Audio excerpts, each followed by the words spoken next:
friend. Welcome back to my kitchen.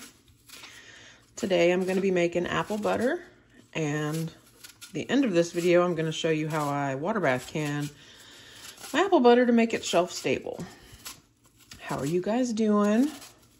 Anything new going on? I hope everybody's been doing well, staying warm. I went ahead and I started this recipe by measuring out 4 pounds of apples. You can use any kind of apple you like. I think at the end of the day, it really does just come down to personal preference. And I went ahead and I peeled almost all of them because I didn't think you wanted to sit and watch me peel 4 pounds of apples. But I peeled them and I cored them. And I cut them into smaller chunks. And then put them into cold water to soak while I did the rest of them so that they didn't get a really nasty brown. Not that I really think it matters because apple butter is supposed to turn brown anyway. The recipe that I'm using is off of the Ball website. And the only deviation I'm making from their recipe is that instead of cooking it on the stovetop, I'm going to be cooking this in a slow cooker. If you look on their website, you can find the recipe for cooking it on the stove if that's what you prefer. They have several different recipes.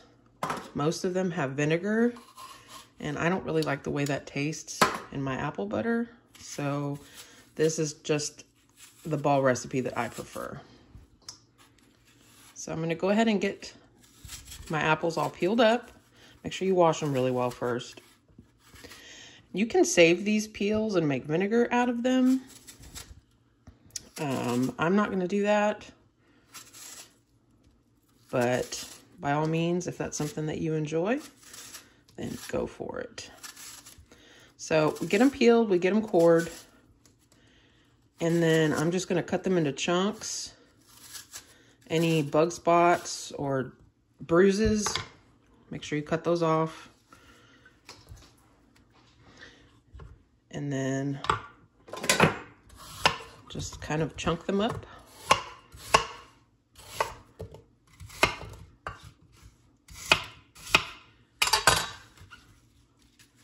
And get them into your water.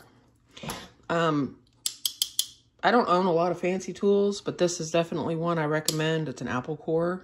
I just found it on Amazon, so highly recommend. Makes the work a lot easier. So let me get this straightened up and get my slow cooker pulled over, and I will show you how to get this going. All right, I've got my large slow cooker out. I went ahead and drained my apples. So I'm gonna add my apples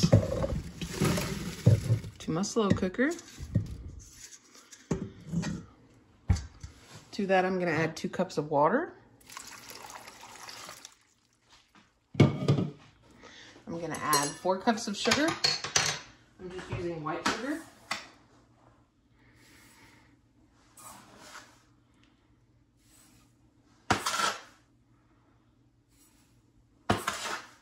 And, you know, I know that seems like a lot of sugar.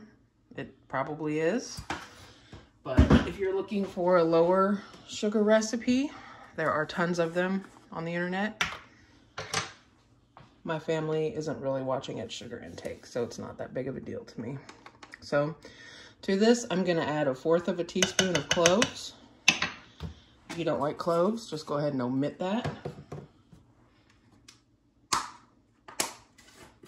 And I'm gonna add 2 teaspoons of ground cinnamon. That's it. I'm gonna give this a good stir. I'm gonna pop the lid on. You could cook this at low, you could cook it at high. I'm gonna cook this at high.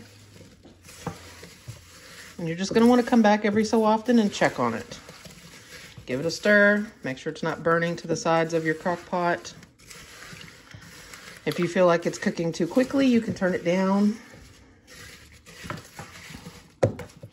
But it really needs minimal babysitting. And that's part of the reason why I like doing it this way. So just like that, lid on, and we'll come back in a little while and check on it. All right, guys, so it's been a couple of hours. Oop.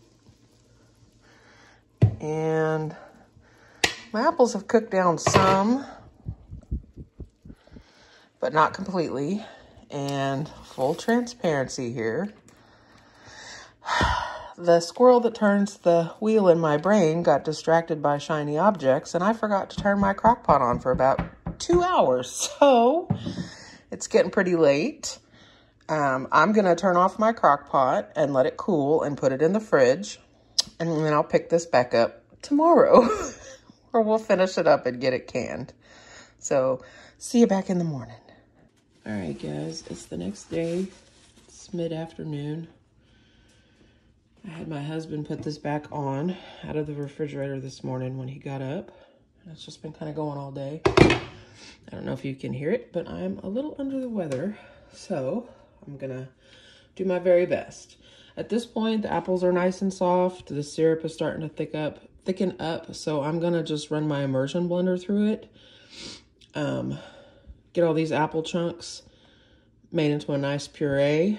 Try not to splatter this hot liquid all over my kitchen. And then we'll put it back on the crock pot.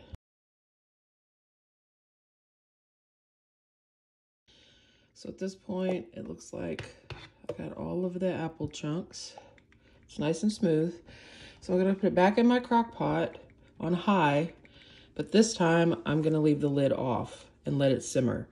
This is gonna help it to thicken, help some of the moisture evaporate out of the apple butter, because we want it to be nice and thick, almost like a butter. So I'll get that back in the crock pot and let it go for a while longer, and I'll show you what it looks like when it's where I want it to be. Okay, guys, I let this go for about another 2 hours or so on high without the lid. It's thickened up quite a bit. The color has changed. It's got nice and dark. I think this is where I want my apple butter to be. So I'm gonna declare this done. You can do a plate test on this or a spoon test where, you spoon it out with a little metal spoon. And if it stays kind of piled up on the top of the spoon, then that's how you know it's thick enough. You can also do a plate test where you just put a little dollop of it on the plate. And if a water ring doesn't form around the outside of the dollop, you know it's thick enough. Because once you've canned this, when you pull this out and you put it in the refrigerator, it's going to get even thicker when it gets chilled. So I tasted it. I did a plate test a few minutes ago. There was no liquid pooling around the outer edge. So I'm going to declare this done. However, I'm going to pull this crock pot and I'm going to move it to a smaller pan and I'm going to stick it in the refrigerator. Where I live in Kentucky, we are currently experiencing a very high wind storm. And everybody has been warned that there's a pretty good chance that we're going to lose power this evening. And I would hate to be in the middle of water bath canning this and lose power because my stove is electric. No big deal. Part of the reason I do this in the crock pot is so if I am having a bad day or I'm not feeling well, I don't have to be in a rush. I'm going to transfer this to a smaller pan and I'm going to put it in the refrigerator. And then tomorrow, after I get up, I'm going to put that smaller pan on the stovetop, heat it up, and then I can can it directly into my nice hot jars. No big deal. So I will see you guys back in the morning. All right, friends, it's the next day. I went ahead and just put my pan of apple butter on the stove, warmed it back up. And I just need you to know that when I pulled this out of the refrigerator, it was so thick that you could stand a spoon up in it. So when I said, even if it might be a little bit runny, be patient with it, it will thicken up. That's exactly what I meant. So I have my 1/2 pint jars in my water bath canner getting warm. So I'm just gonna do 1 jar at a time. We're gonna fill this to 1/4 inch of headspace. Hot apple butter into hot jars.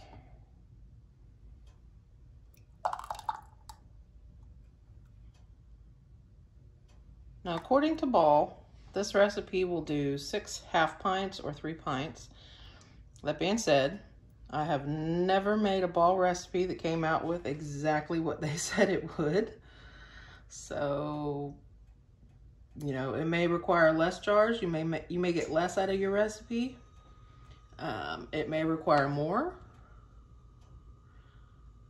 It honestly depends on the apples. All right, so I got that to my 1/4 inch of headspace, and I have some future editing Jen here. You're about to see me not debubble my jars. It's good practice if you're new to canning to debubble everything. However, I don't usually debubble liquids or thick liquids. You decide what you feel safe doing. White vinegar here because this is very sticky, this apple butter. And we want to make sure that the top of our jar is super clean so that we don't have to worry about our seal. We're just going to give that a good wipe. Make sure we get all of that sugar off. Lid. Put the band on, fingertip tight, and I'm going to put it back in the canner. I'll show you one more. I'm not going to go super in depth with this. I have a whole water bath canning playlist. If I can remember to put a card in up here, I will. And you can check that out. I have several videos in there where I go into a lot more detail about the process of water bath canning, step by step. But today, I just want to get it done. Normally, this would be a one-day thing, but it just seems like the universe has been against me every step of the way, and I have not been able to get it done. So, finishing it up today.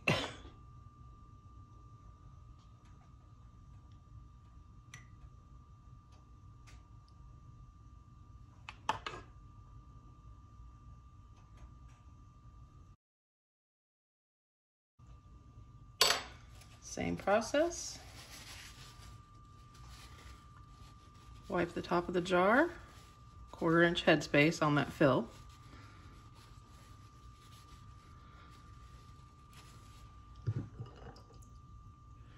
Center my lid.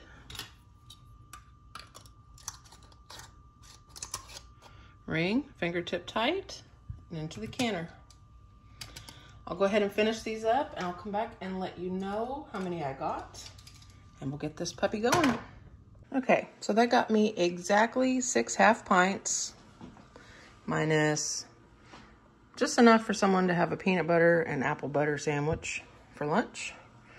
So I'm gonna bring this pot up to a rolling boil with my lid on, and I'm gonna set my timer for 15 minutes from the point of rolling boil. You will need to look up your altitude and adjust accordingly. If I can remember, I will post the altitude chart in the description box. So 15 minutes, and I'm gonna come back and I'm gonna turn off the heat and I'm gonna remove the lid and let it sit another 10 minutes. And when this is completely done processing, I will show you guys what these jars look like. All right, y'all. My water bath canner ran for 15 minutes at a rolling boil, and then I let the pan sit for 10 minutes with the lid off so the water could kind of cool off a little bit. I'm just gonna take my jars out.